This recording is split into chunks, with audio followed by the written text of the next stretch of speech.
E olha, foram enterrados agora há pouco no cemitério São João Batista, em Rio Preto, os corpos de mãe e filha mortas pelo ex-namorado da jovem, viu? Durante uma discussão do suspeito com a garota, a mãe tentou defender a filha e as duas foram esfaqueadas. Quem está nessa história desde o começo tem monitorado tudo, tem acompanhado o desenrolar aí, também a nossa repórter Melissa Alcântara e a Joyce Cremonese, as duas têm monitorado, porque é uma história de repercussão.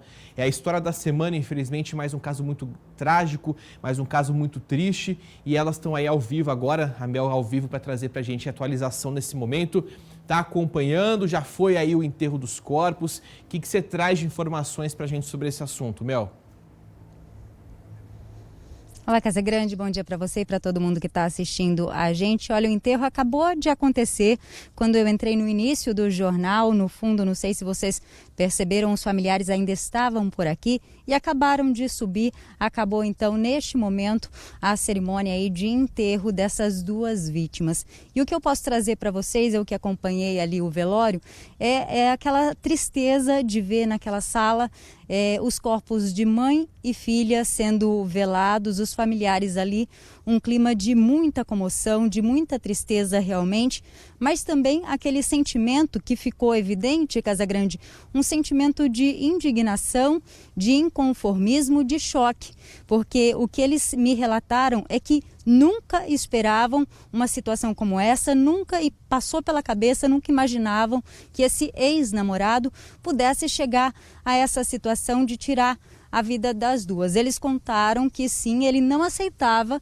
o fim do relacionamento, tentava conversar com ela, reatar o namoro e ela não queria mais, queria o fim, mas apesar desse término, claro, a família não imagina que ele vá praticar um crime como esse. Eles até disseram, né, se passasse pela nossa cabeça, a gente teria se precavido aí de alguma maneira, teria tentado evitar de alguma forma.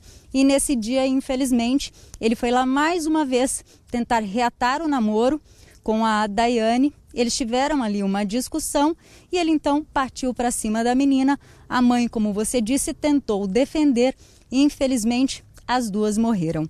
Ontem, o Bruno de Oliveira passou aí por audiência de custódia. A prisão em flagrante dele foi de fato convertida em preventiva e ele foi encaminhado para o Centro de Detenção Provisória aqui de São José do Rio Preto, onde está à disposição da Justiça agora, aguardando julgamento.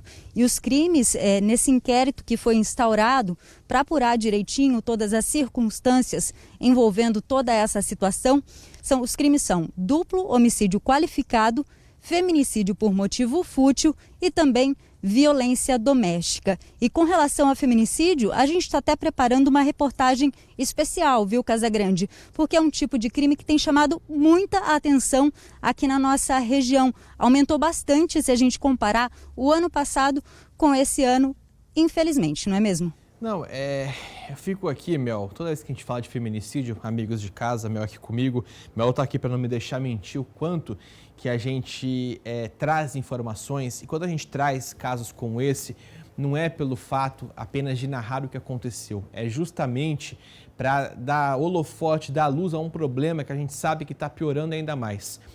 Tudo isso, grande parte desses casos de violência contra a mulher são provocados por um mal da sociedade, que é o machismo.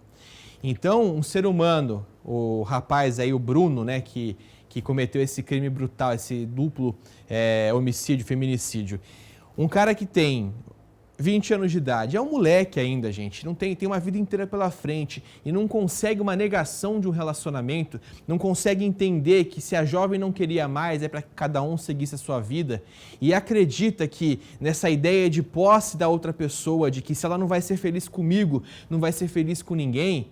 Então, assim, eu não consigo entender onde a gente vai parar. Definitivamente, é uma coisa que eu sempre falo e eu reforço, porque é realmente muito complicado. A gente tem visto cada vez mais casos, a gente pode resgatar os últimos 3 casos aqui, ó. Vou falar com vocês, sem sombra de dúvida, os mais cruéis do ano e os mais aí recentes. Um deles, da personal em Rio Preto, personal que foi atacada pelos vizinhos, foi brutalmente também esfaqueada. Na sequência, tivemos o caso de Penápolis. Aquela mulher que levou mais de 20 facadas do ex-marido, com um filho observando tudo que estava acontecendo. E agora essa história que a Mel trouxe. Então, assim, a gente fica conversando aqui, Mel, sobre esse assunto. Você conversou, inclusive, com profissionais aí da área da segurança pública. O que a delegada da mulher, por exemplo, fala sobre essa questão? O que tem acontecido? O que tem feito com que os casos tenham aumentado cada vez mais e mais? E a impressão que eu tenho é que são cada vez mais brutais, né? Sim, Casagrande, a delegada, ela reforçou justamente isso que você trouxe, a questão do machismo, do sentimento de posse, de achar que a mulher é um objeto que está ali para servir o outro e não que ela tenha vontade própria, que ela tenha desejos próprios. Então é uma cultura que realmente vem de anos e não é de uma hora para outra que vai mudar. Mas a gente tem observado, não é, que realmente a questão da violência, ela está muito exacerbada. E eu até fiz algumas reportagens sobre essa situação de pandemia, que hoje em dia as pessoas estão tolerando menos situações do que tolerariam em uma condição normal. Ou seja, todo esse estresse, todo esse problema, tudo que a gente tem vivido e enfrentado tem feito realmente o nosso humor ficar um pouquinho mais azedo, vamos colocar assim, e a gente aceitar menos situações do que a gente aceitaria em tempos de normalidade. A gente tem visto casais se separando, a gente tem visto aí relações profissionais azedando, como a Mel mesmo usou esse adjetivo, achei curioso, e tem visto tragédias aumentando. Então, é realmente lamentável, já quero colocar à disposição de quem está em casa, esse é um assunto que eu quero repercutir. Quem está em casa, as informações que a Mel trouxe, todos os outros casos, vai comentando, eu quero a sua opinião. Eu quero saber se você concorda comigo e com a Mel, com tudo que a gente disse, se você discorda, qual a sua opinião sobre essa crescente violência contra a mulher. 18991453155, tem também a plateia virtual, daqui a pouco eu repercuto mais. Obrigado, viu, Mel, pelas informações ao vivo aqui no nosso SBT Interior.